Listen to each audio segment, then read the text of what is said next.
Hello again, wrestling fans, and welcome to another edition of Fantasy Warfare Tournament. It is Wednesday night at 6 p.m., and we are on April, I'm losing track of the days, but April 28th. This week, we are going to look at the NWA, WCW, US Tag Team titles. Steven is a huge fan of Southern Wrestling and a proponent of that. He picked this category this week, and while doing so, we found out there was only actually 15 in the lineage, but we found a way of doing it by throwing in all the names and doing a buy for the week. So we're going to bring in our panel, but I just want to thank everybody for being a part of this on YouTube, Facebook, Stitcher, Spotify, iHeartRadio, and everywhere else you get your podcasts from. We are part of the Johners Podcasting Network and the Ontario Independent Podcast Network. Plus, we are sponsored by Cool Bets. Stay cool, bet responsibly. So they sponsor all our shows, including the Scumbags Prediction League. Now, bringing in our panel, Stephen from Toronto with his cat. Hold on. She's being a little witch, so... Oh. Are you going to be fine? Okay. How are you, Stephen? Hello. I don't even know what day it is. Wednesday, April. I don't fucking know anymore. Exactly. Yeah, this is near and dear to my heart. The NWA tag titles and the US tag team titles is actually, I really enjoyed them compared to most tag teams, and we'll get into more about why in a little bit. Okay, so we'll talk about that right after we bring in Jonesy, who is still in Niagara Falls at this moment. Did not make the venture back to London like we talked about on our other recordings. But Jonesy, how are you? I'm pretty good. No, I'm not going to London for a little bit now until I move, so rock and roll. Sounds good. So what do you think about this tournament that we're doing? A lot of the tag teams I never even seen tagged together, but luckily a lot of them, I know who they are.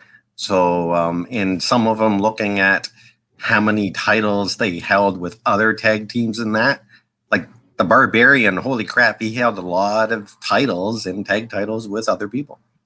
Yeah, so we're going to show our video, and Stephen can break down the bracket. We'll be back in just a second.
Well, there you see. So starting, the Young Pistols have the buy-in round one. They'll be taking on the winner of the Fantastics versus Kevin Sullivan and Dr. Dusty Williams. Matchup 2 is Big Josh and Ron Simmons versus the Steiner Brothers. Match 3 is Terry Taylor and Greg the Hammer Valentine versus Hot Stuff Eddie Gilbert and Rick Steiner. Match 4 is Dick Murdoch and Koloff versus Crusher Khrushchev, and I want to say it's Nikita. It's Ivan. I see. They all just start to seem the same. Match 5 is the Fabulous Freebirds versus the Barbarian and Dick Slater. Match 6 is Ronnie Garvin and Barry Windham versus the Patriots. Match 8 is the Midnight Express versus Brian Pillman and the Z-Man. So the NWA, think of the U.S. titles very much like the U.S. Singles Championship. NWA was tag team heavy. You had Horsemen, the Steiners, the Varsity Club, Midnight Express, Rock and Roll Express, Fantastics, Young Pistol. You had probably at any one point 8, 9 tag teams. Obviously, you have a lot of talent.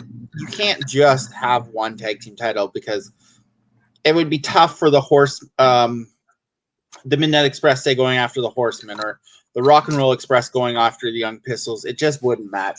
So they created the U.S. tag team titles to pretty much, it was a springboard, just like the singles U.S. title to go for the world title. This was kind of the springboard to go on to heavyweight tag team championships.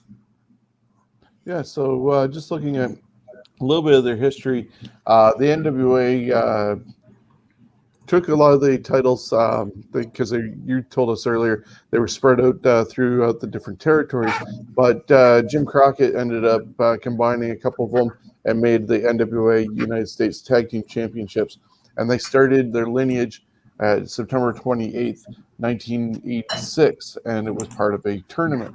It went until January of 1991 when it became WCW, and WCW deactivated the titles in July 31st, 1992. So that's the lineage that we're looking at for timing, from the time that Crockett made the titles to the time that basically Turner ended up getting rid of them.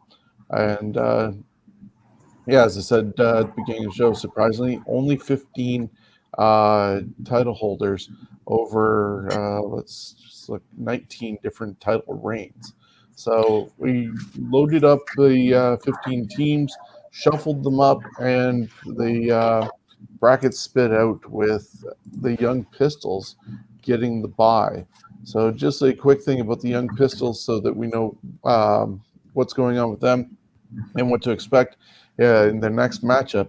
The Young Pistols were Steve Armstrong and Tracy Smothers. Tracy Smothers, unfortunately, just recently passed away.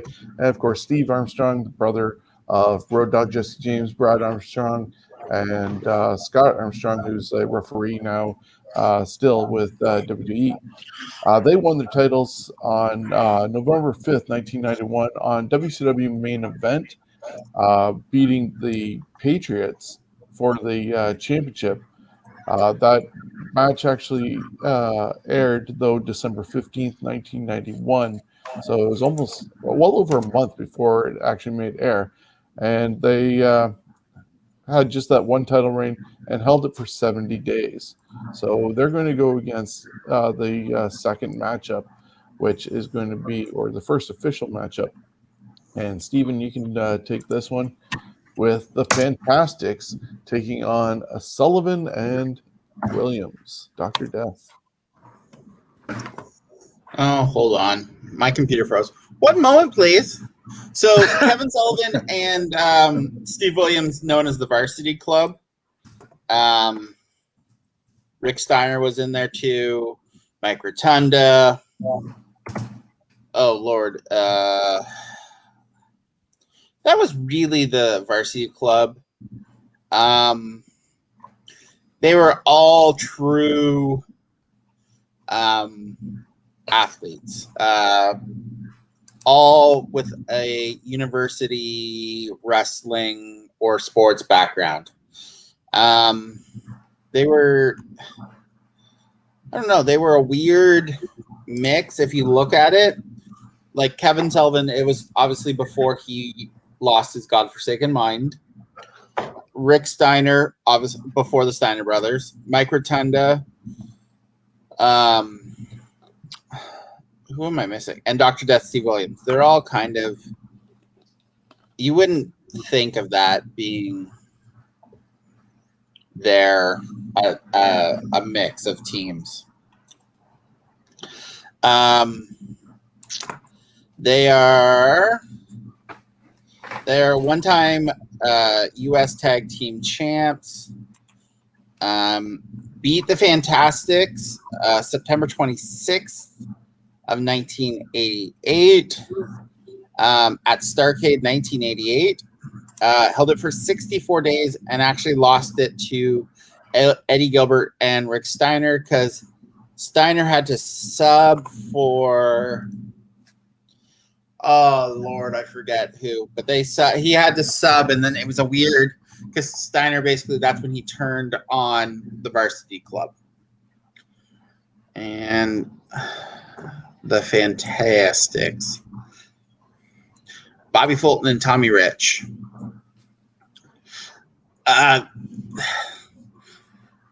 It's very, they're heavily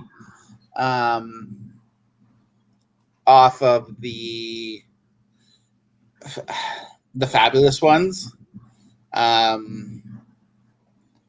It was very the Fantastics were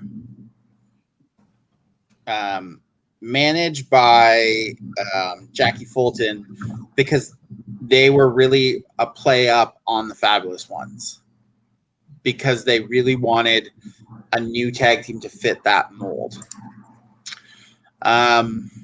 Team together, off and on, right through Smoky Mountain. So they teamed until early to mid 90s.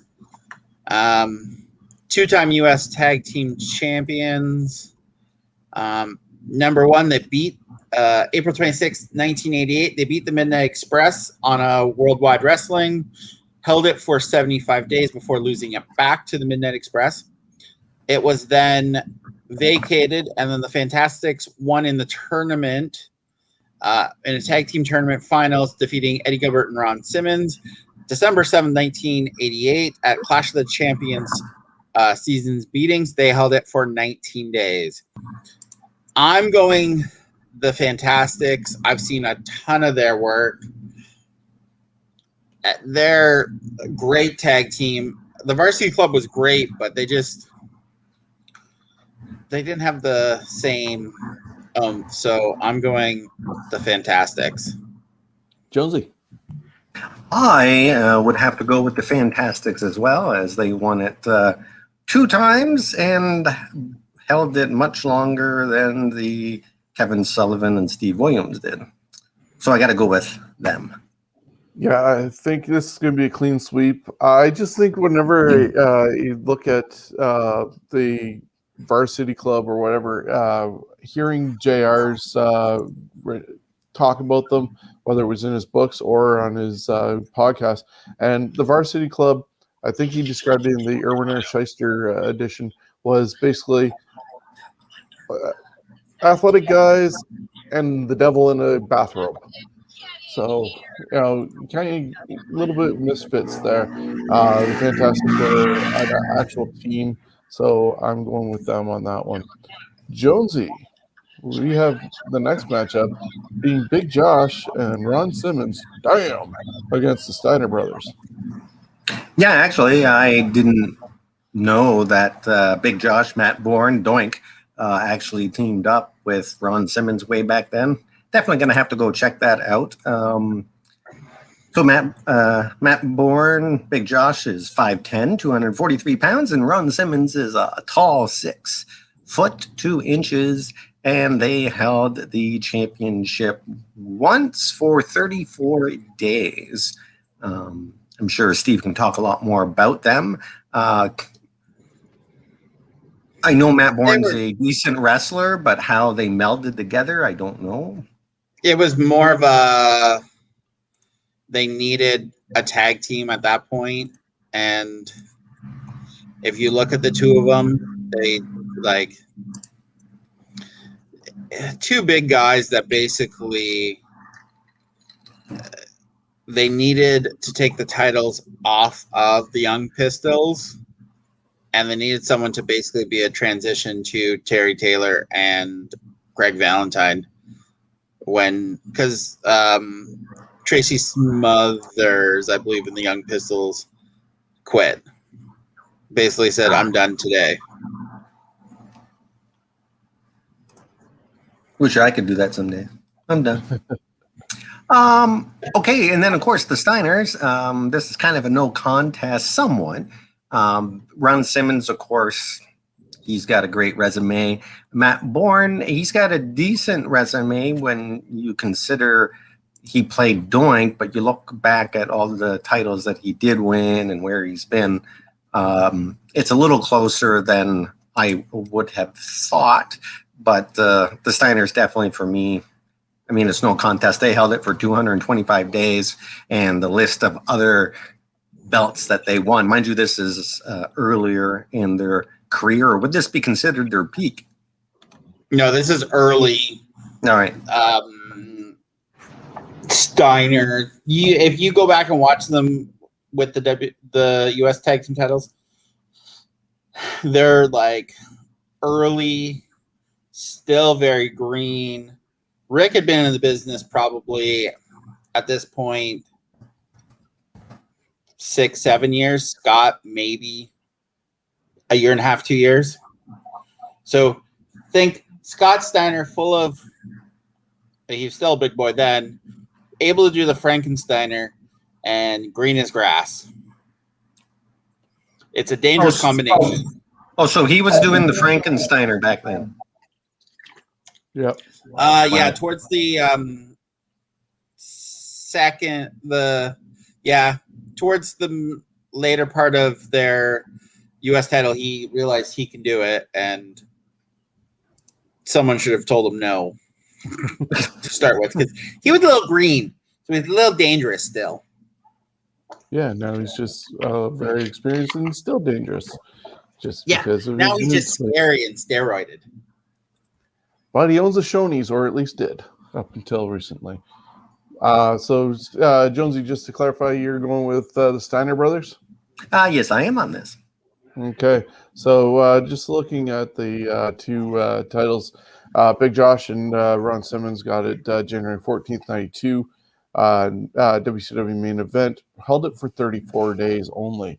The Steiner Brothers, as Stephen put out a moment ago, were freshly formed in a way as Scott was just getting in the business after Rick had been with the UWF and made the switch over to NWA when the UWF got sold. But they got the titles August 24th, 1990, held it for 225 days. And during this title reign, that's when it switched over from the NWA to WCW. And each team only had the titles for one time, but when you consider 225 days and 34 days, yeah, I'm going with the Steiners as well. Steven. Oh, it's the Steiners. So a clean sweep on that one. And that brings us to our next matchup. And that has Terry Taylor and Greg Valentine, two guys who look good in the picture, but didn't realize that they teamed together. Going to check the timing on that one with them together. So that was 92, obviously after Valentine left. And you kind of really didn't hear much about Valentine after leaving WWF and ending the whole rhythm and blues thing. But him and Terry Taylor, who might have been just getting also out of the whole Terrence Taylor or the Tailor-Made Man, seemed to be a good fit, especially with their skills as well. Of course, people love Terry Taylor for being the snitch to Dave Meltzer, but they won their titles on February 17th, 92 at World Championship Wrestling event. Doesn't say TV. Held at one time for 90 days, and that ended up airing about 12 days later on February 29th, 92. So 90 days for them to have the titles, and they're taking on Eddie Gilbert and Rick Steiner. So Rick Steiner held it a couple times over. They got the titles February 28th, 89, won it on Worldwide, and that match ended up airing on March 18th. But then the titles were deactivated for a little bit on May 89. The NWA abandoned the titles after Eddie Gilbert and Rick Steiner split as a team, so Rick could team with his brother. And Rick and Eddie were still champions as of May 7th. Afterwards, the titles were brought back in February of 90. So there was about 9 months, 10 months that the titles were non-existent. So, yeah, just the whole turning on each other aspect. I'm going to go with Terry Taylor and Greg Valentine to take this one. Steven?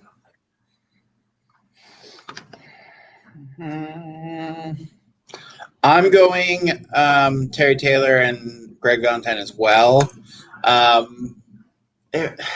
So no one really knows when Eddie Gilbert and Rick Steiner's reign ended. It's somewhere between 62 and 90 days because Gilbert went back to Memphis, and that's one of the reasons why that title went away for a while, because they had to get the titles back. So I'm going Terry Taylor and Greg Valentine. Okay, and Jonesy, you want to finish that one off?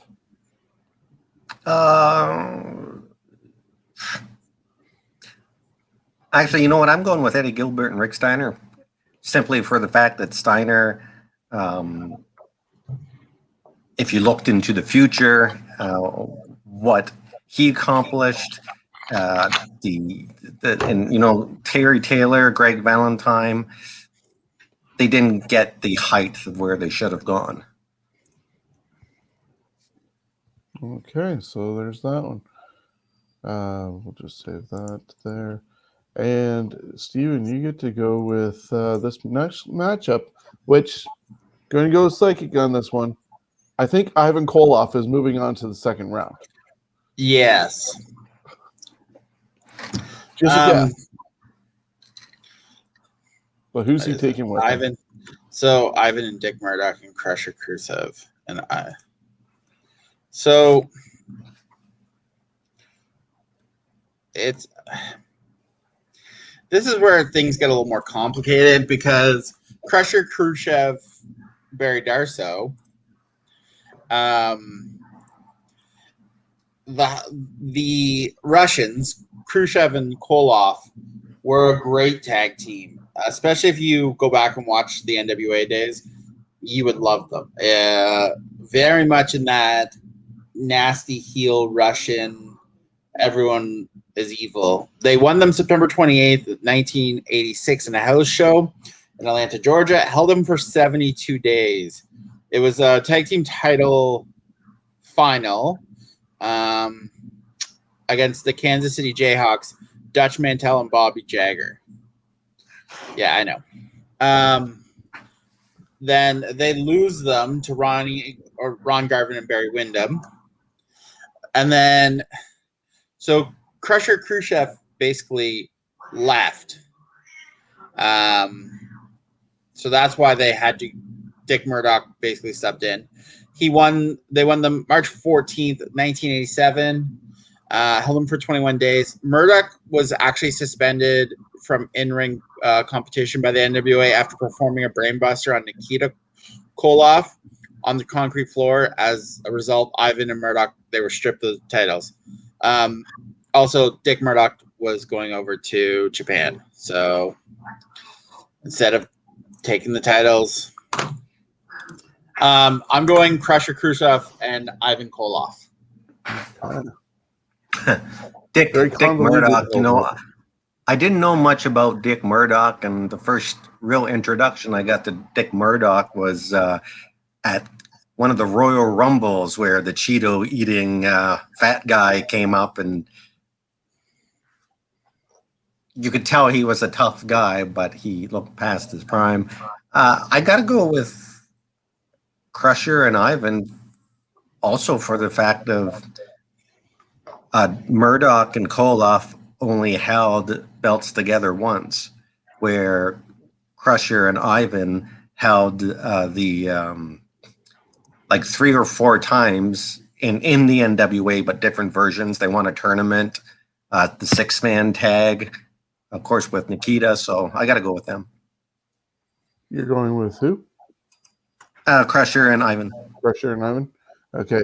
So yeah, it's a clean sweep on that one. Go figure. Barry Darso, one of the many people who were not the nationality they portrayed at certain times. There's probably a long list of people who were like that. You were talking about your first introduction to Dick Murdoch being at the Royal Rumble. Mine actually would go a little bit further back than that with, and this is going to be odd, Learning the Ropes, the TV show with Lila Zato and Nicole, I can't remember her last name, Stockman from Degrassi, which was on CTV, because they had a lot of the NWA and AWA guys on that show. But yeah, it's going to be the Russians moving on. And that brings us to matchup number 6.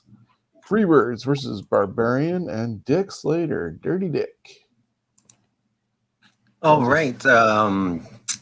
They held this title twice. The Fabulous Freebirds did. What can I say about the Fabulous Freebirds? If you could show the Fabulous Freebirds to someone that you're introducing to wrestling, and if they like pizzazz, and you want to show them the good side of what wrestling and tag team can be, that's one of the ones, because I mean, they're flamboyant. It's too bad that they didn't get to a higher peak as far as WWE, only for more cementing their legacy, because by the time Michael Hayes got there, it was all over, which was sad.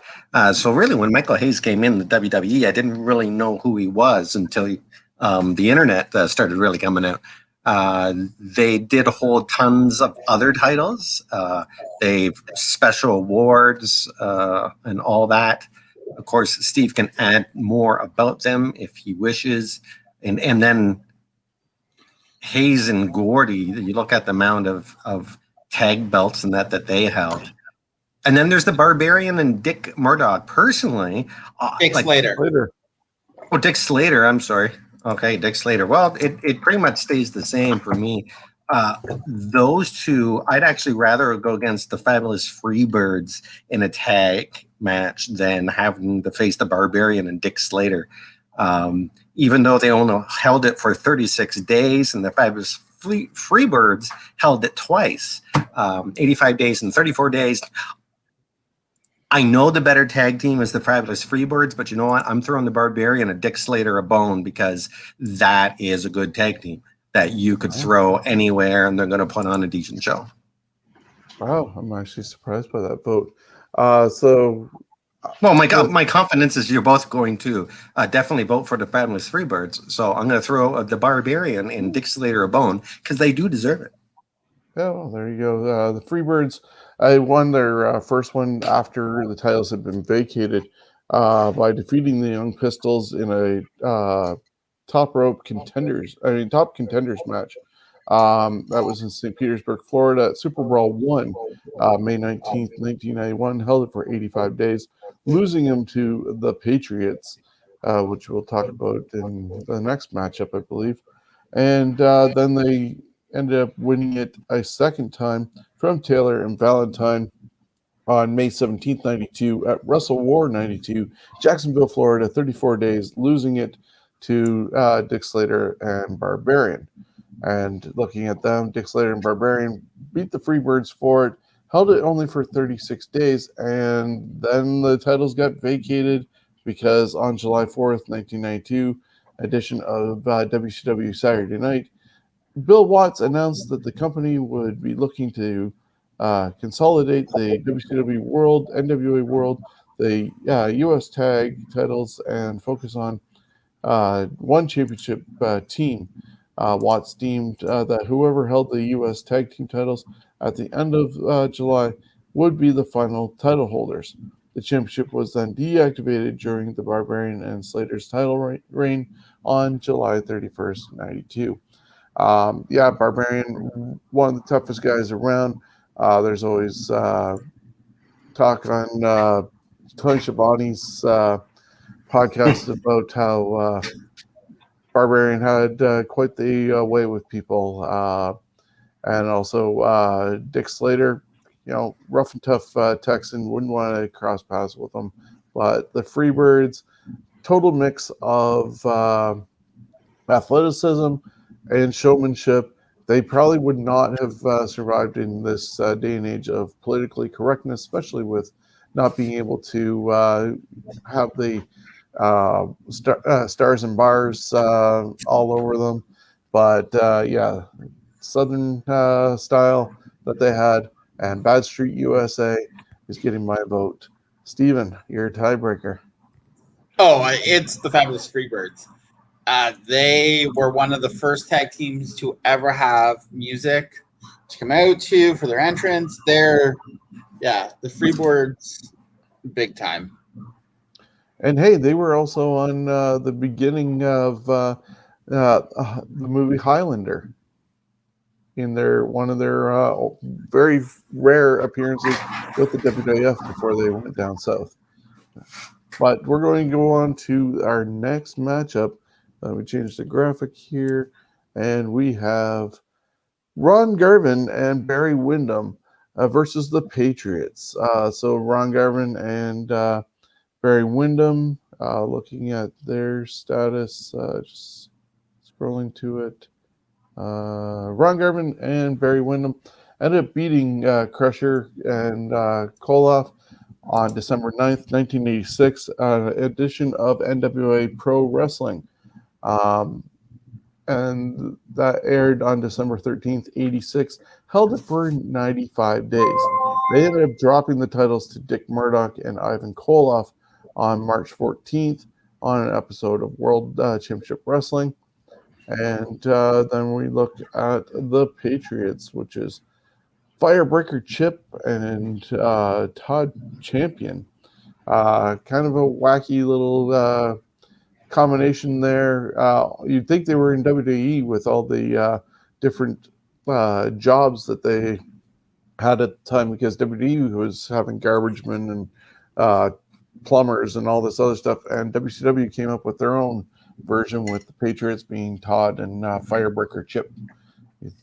Make you think he was a little kid at that rate. But they won the titles on August 12th, 1991 on an edition of World Championship Wrestling, and it ended up airing on September 7th, 91.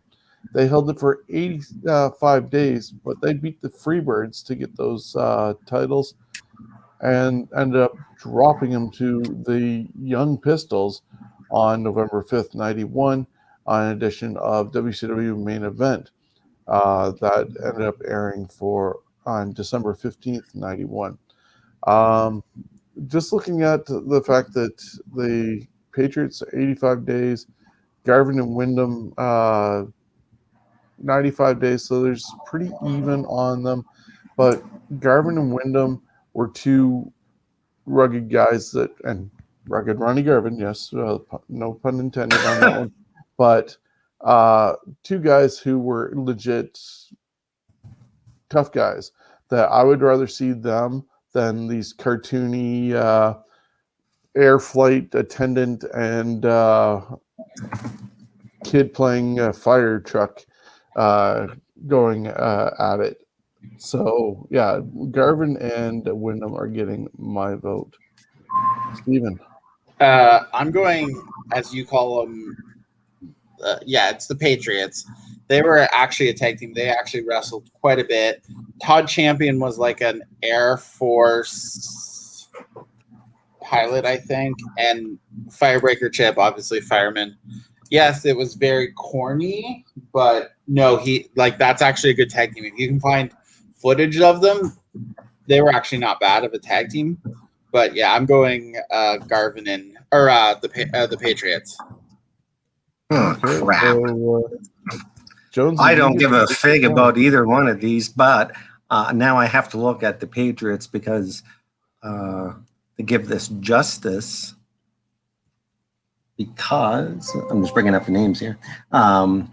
Ronnie Garvin and Barry Windham. My God, there's another two guys I wouldn't want to go up against. I'd rather go up against the Patriot. I'm just looking now on their Wikipedia, all the lovely tag belts they won and all that stuff. All Asia, AWA, Global Wrestling. Oh, there we go. PWA, Most Inspirational Wrestler. Oh, that's for one of the other guys.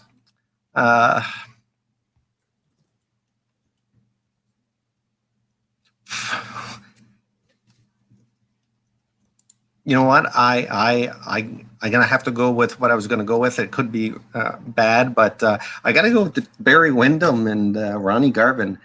It's unfortunate the Patriots. I know about the one guy, but the other one I didn't see him a lot. But Ron Garvin and Barry Windham as a tag team, even if they don't hold the belts, they're going to be great in wherever they are, and they're always going to be top guys that are going to be going against the tag team champions a lot because of their names and they're great wrestlers. So I'm going to go with Ron Garvin and Barry Windham.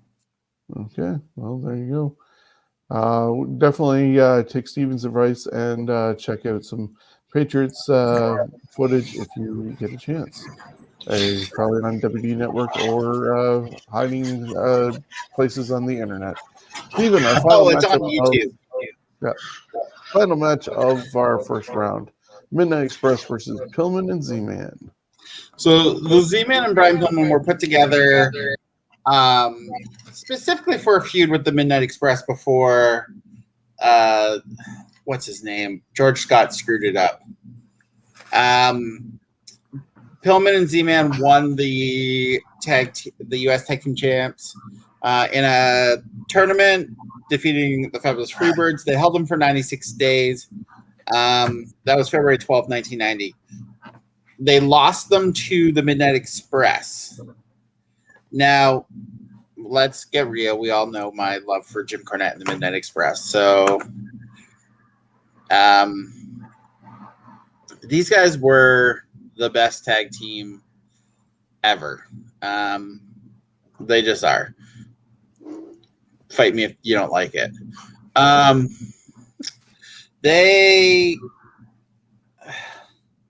So the original plan was they did the rocket launcher on Jim Cornette's tennis racket because Brian Pillman had throat surgery as a kid. So the plan was to build that up, and then they got cut off basically at the end before getting there because they just screwed it up, WCW. Midnight Express, what can I say? I mean, I don't have to say much. They won the U.S. Tag Team Championships 3 times, holding them for a total of 505 days. So first one, won the titles in a tournament final, defeating Barry Windham and Ron Garvin, May 16th, 1987. Held them for 346 days before losing them to the Fantastics. Won them back at the Great American Bash 1988 from the Fantastics. Held them for 62 days. They only vacated them because they won the World Tag Team Champions. And then the final run, won it at Capital Combat, May 19th, 1990, beating Brian Pillman and the Z-Man. Held them for 97 days before losing to the Steiners. This is the Midnight Express. So if you guys don't vote the Midnight Express, I'm logging off. Well, I am voting Midnight Express because I'm actually surprised that you were him and Han over it a bit, but that shows that you're pitting the two teams against each other fairly. I mean, Brian Pillman and the Z-Man are both good wrestlers. I hate the friggin' Z-Man's name. Absolutely hate it. Talk about a horrible gimmick. But the Midnight Express, they held it like, see my math, more than 3 times. The first time they held it, they hold it, no, a little less than 3 times, but about 3 times longer than Brian Pillman and Z-Man did in their first. So right there, and you see all the amount of titles that they had together. I think they're the ones they're definitely going to be, I think, in the final round.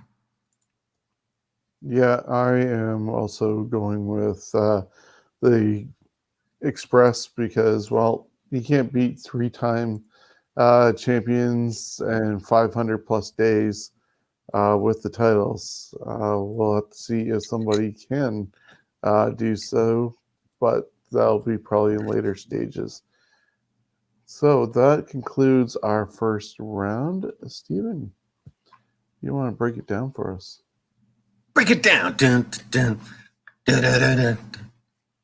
So Young Pistols obviously are the Fantastics beat 1-3-0, Steiner Brothers 1-3-0, Taylor and Valentine 1-2-1, Crusher Khrushchev and Ivan Koloff 1-3-0, Freebirds 1-2-1, Garvin and Wyndham 1-2-1, and Midnight Express 1-3-0.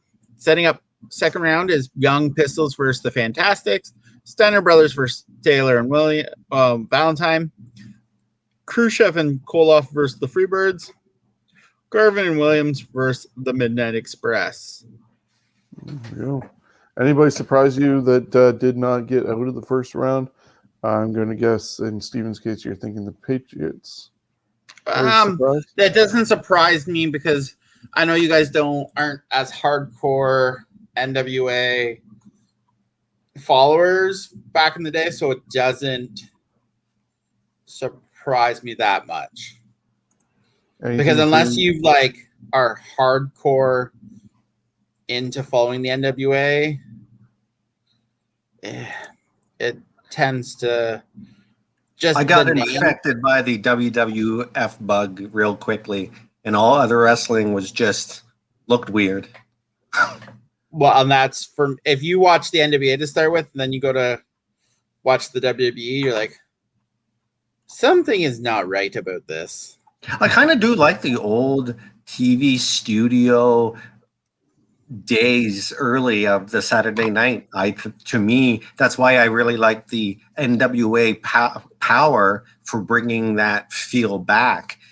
That it's the promotion's not as big, but it's got a big presentation on TV because of the way that they're doing it. And it's about the product in ring as opposed to people hamming it for the cameras and hijacking shows. So we will move on to round number 2. And Jonesy, you get to start us off with the Young Pistols taking on the Fantastics. All right. I'm just going to take a second here. If someone else wants to talk about the two teams, and I'll give you a vote in like half a minute, easy. I'm just going over their stats. Since I don't know either. I mean, I know the wrestlers, but watching them as teams, I can't remember. So, yeah. So the Fantastics, they had the titles twice. They had them for 75 days and 19 days after winning a tournament, defeating Eddie Gilbert and Ron Simmons. They end up losing to the Varsity Club. And then you go with the Young Pistols, and they held the titles the one time for 70 days. And with what Steven said about them dropping the belts to Big Josh and Ron Simmons because Tracy Smothers ended up walking out, basically. I was a fan of the Young Pistols when I first saw them. and in magazines and stuff like that, PWI, The Wrestler, but looking at the numbers and knowing what basically happened, I have to go with the Fantastics in this one. Okay. That's actually who I'm going with. Steve. The name now Armstrong. That's is that one of the Armstrong brothers? It is, along with Brad, Brian, and Scott. And Like Bullet for me, Bob, name recognition, I recognize the name Smothers and Armstrong before I would recognize Tommy Rogers. Mind you, I've heard of these names in Bobby Fulton, but it's that the other two I heard a lot more. But you look at all the friggin' titles that they won is just, a lot more than the other team. And they held it twice. So I got to give it to them, to the Fantastic. Clean sweep, Stephen? Clean sweep. Excellent. Fantastic. So we'll mark that one there. Shawn, you have to get graphics of like a sweeper broom going by or something. Yeah, we'll have to figure that one out. I can't really do those type of things at the moment, but we'll see if we can accommodate. Next matchup is the Steiner Brothers versus Taylor and Valentine. Now, I'm not even going to have to look at the stats here because I know the Steiner Brothers held them for over 200 days, and the combination of Taylor and Valentine, I think looking at when we talked about them first round, was maybe about 70, no more than 90 days. They didn't make it triple digits. Great competitors in this whole thing, but Steiners, even though they were very green and just staying together as a tag team with Scotty joining professional wrestling at the time after Rick's length of time in the business, got to go with the brother combo over the veterans. So I'm going with the Steiners. Steven.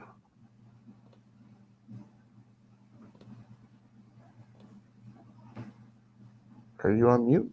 Yes, you are. Sorry, the Steiners. Steiners. There we go. And I too will go with the Steiners. Don't you think that the Steiner brothers probably got a lot more hit on by the women than Terry Taylor and Greg Valentine? Well, considering what Greg Valentine looks like a woman that should be at bingo parlor,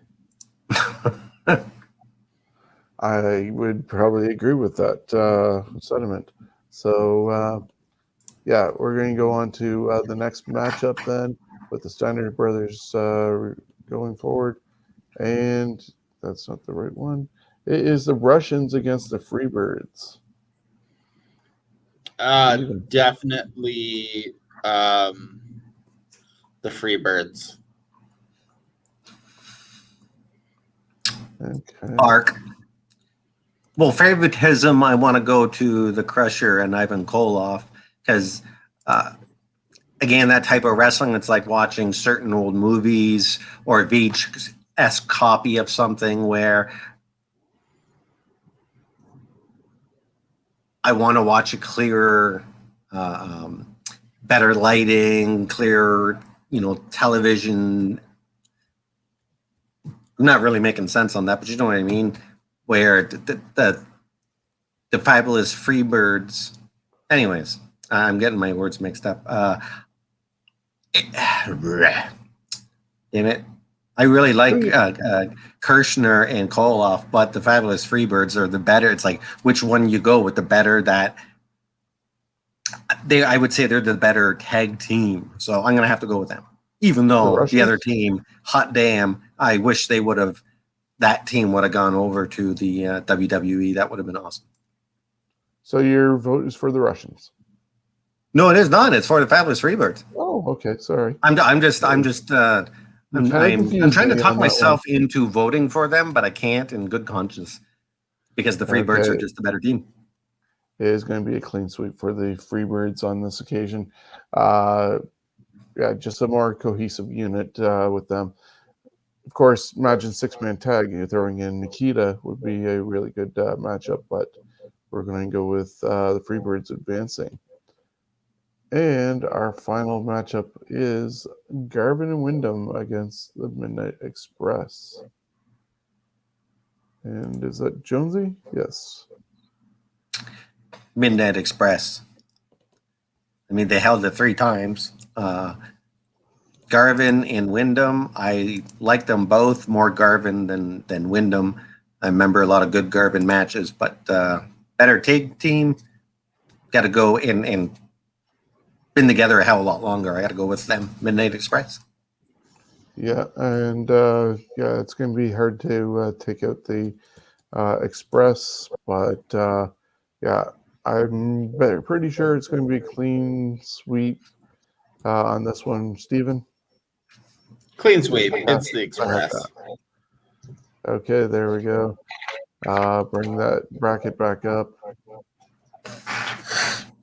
So, in round 2, we had Freebirds win 3-0. Steiner Brothers win 3-0. No, sorry. The Fantastics won 3-0. Steiner Brothers won 3-0. Freebirds won 3-0.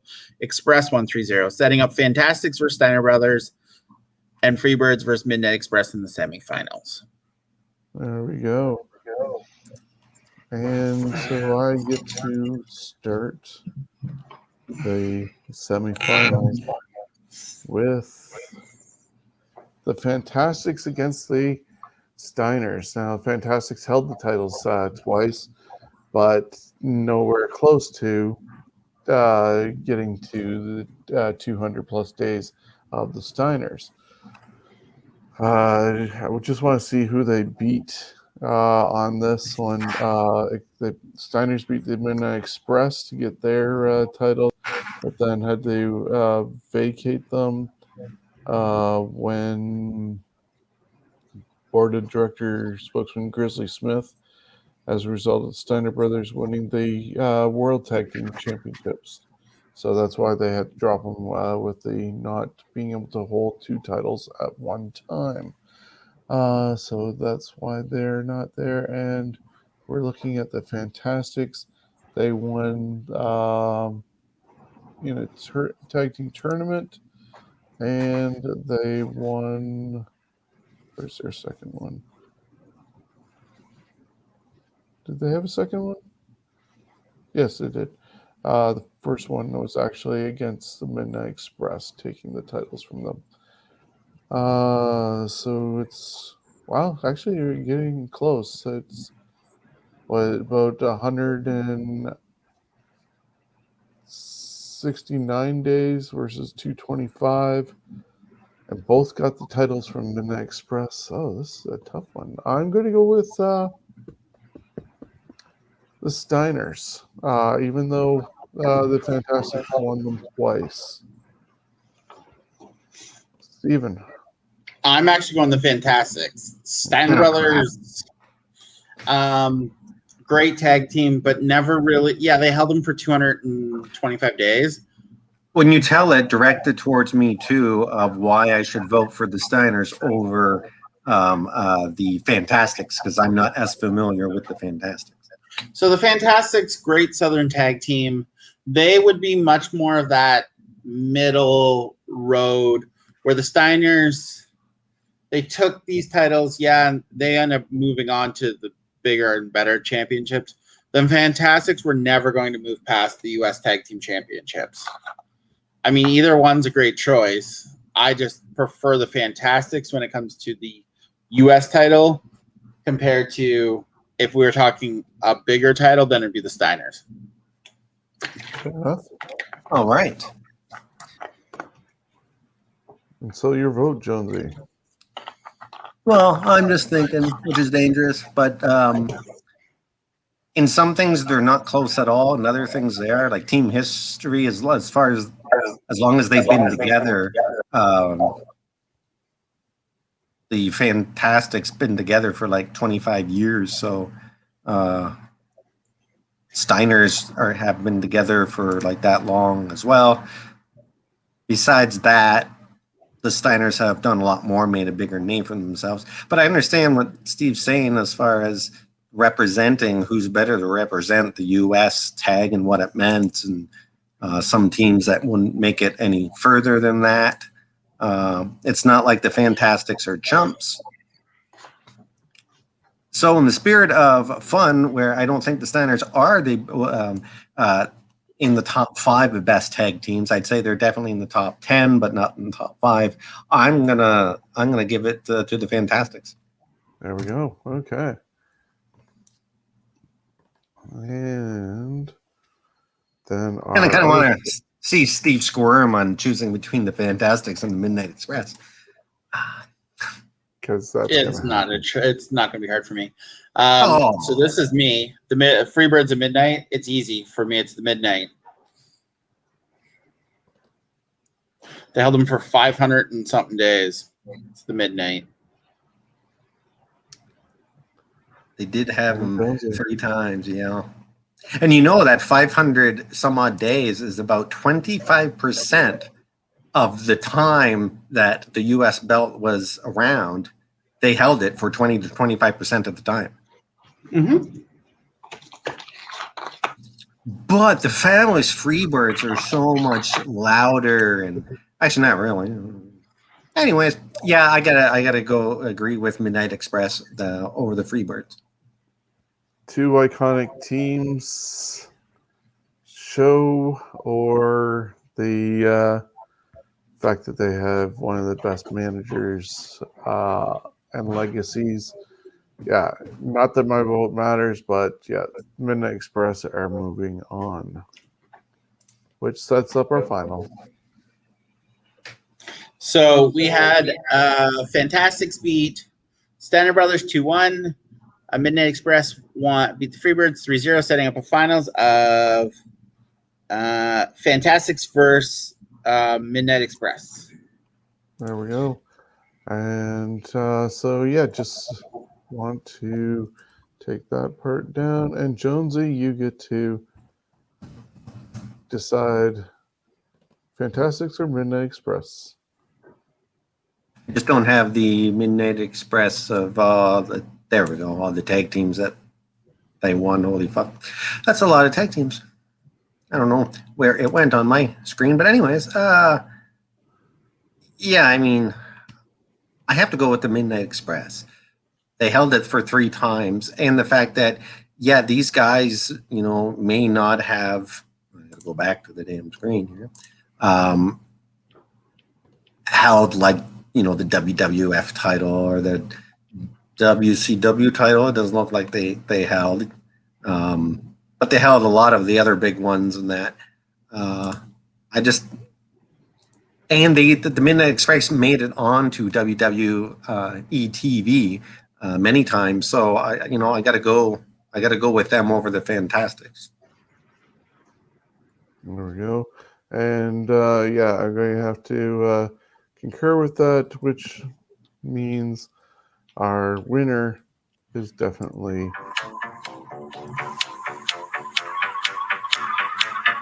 that way we don't get yeah. no copyright strikes. Don't want any of those. I already had one. And why is it going up there? So yes, the Midnight Express, managed by James E. Cornette, is the winner of this tournament. So guys, any surprise, or just as soon as you saw the Midnight Express in their record, it spoke for itself? I mean, it's so. I obviously had the Midnight Express winning it, but you never know when we pick how the draw is going to come out. Oh, exactly. So, I mean, I thought the Steiners might make the finals, and that was the one that I was like, they might go with the Steiners because they'll recognize the name more than the Midnight Express. Like you guys would have seen the Steiners more than the Midnight Express wrestle. Yeah, I was going to say, is there anybody actually in the brackets that could have taken out the Midnight Express? I To don't me, know, no, but Steiner's, I guess. but the Midnight Express had longer matches. Typically, were out there longer than the Steiners, would they not have been? Oh yeah, they would be a typical Midnight Express match would be 30, 40 an hour. The only time the Steiners really went that long is when they were with the Midnight. So yeah, so that concludes this week's tournament. It's now time to plug away and retire this episode. So Steven, what do you got going on for you? This week, Slugging with Stephen O'Neill featuring Jordan Herr. He's a wrestler from actually overseas. So I reached out to him, and it's actually quite an interesting read. So definitely check that out. That's on cwnonline.ca. Dropped Tuesday at 6 p.m. Excellent. Jonesy, what do you got going on? Well, See you later, Steven. this week in wrestling history, of course. And I'm trying to, I think, we already recorded this week, so it's not too long. It's not too depressing. The next week is going to be more depressing. A lot more deaths and bad things happening in the wrestling world. Yeah, a lot of backlash pay-per-views and stuff like that, and some TNA lockdowns coming up. So that's tomorrow at noon that you'll end up having that drop on Facebook and YouTube, and then you'll be able to get it a little bit afterwards on Stitcher, Spotify, iHeartRadio, or anywhere else you get your podcast from. Just want to remind everybody that the Scumbags Prediction League is running. We've now done WrestleMania and Impact Wrestling's Rebellion. That was this past weekend, and it's presented by CoolBet, where you can earn points to win this lovely championship title. It has the CoolBet logos on either side, along with our podcast logo, and this was made by Undisputed Belts. So you can check them out. And of course, CoolBet, stay cool, bet responsibly. We're going to have a passcode shortly. Steven's working with them to do that, and you can get some bonuses from our friends at CoolBet, who thankfully are sponsoring us with this. As far as the prediction league goes, you can also go to our page, scumbagswrestling.ca, and go to your page. You'll see the standings currently. You'll see the next people, or the next events, and what is coming up match wise. And that's how you can put in your submissions. Plus, then you can also win prizes. Various events are going to have a single prize available, like a shirt or something special attached to it, or other events are just going to be for you to earn your points towards this championship belt. But speaking of t-shirts and stuff, we have our store at prowrestlingtees.com/scumbags wrestling, and you can see on our screen there's 4 different designs that we have at the moment, and 3 of them, the ones that are all logos, they are for the month of April and May going to support Jordito's recovery. He's a 7-year-old recovering from cancer, and any purchases of these shirts from our store at Pro Wrestling Tees will go towards his recovery fund. You can check out our Facebook page for more details there. And then, of course, the Ontario comic book version is always going to be supporting Steven's wrestling journey. Steven is a 9-year-old little boy who is looking for research through Children's Hospital in Toronto for cure and malformation. He's had to have several surgeries, and it's really rough on him. And they're looking for a cure for that, or how to help others in the future with cure and malformation. He just recently had surgery, and definitely appreciates the thoughts and prayers that everybody sent to him. But yeah, if you've ever been to a wrestling event where Steven's at, you definitely know he's there. and he can mouth back with the wrestlers just like anybody else can. So the Ontario Indie comic book version can be purchased on our store, with the proceeds going to Steven's Wrestling Journey. We are also going to be having our podcast, I believe, actually, yeah, it's going to be later on tonight at 8 p.m. Special time, because Pretty Ricky Wilde is going to be on our show, and he's not available on Thursday, so we're going to bump our Thursday show over to later on tonight at 8 p.m. So please join us at that time. It's going to be approximately 50 minutes away by the time this episode ends, and you'll get the results from Impact Wrestling Rebellion and our interview with Pretty Ricky going live, along with some news and notes for the week. I think I got everything. Jonesy, did I miss anything? No, I think you got the all the stuff that needs to be said. Yeah, so thank you once again, everybody, for joining us, however you do, and like, share, and support us. We do this just for fun, and the moment we stop having fun, you're not going to see this around. But as long as we're having fun, we are going to do this for you guys to enjoy. Thank you for your support, and spread the word to everybody else that you know. So until later on tonight, have a good one.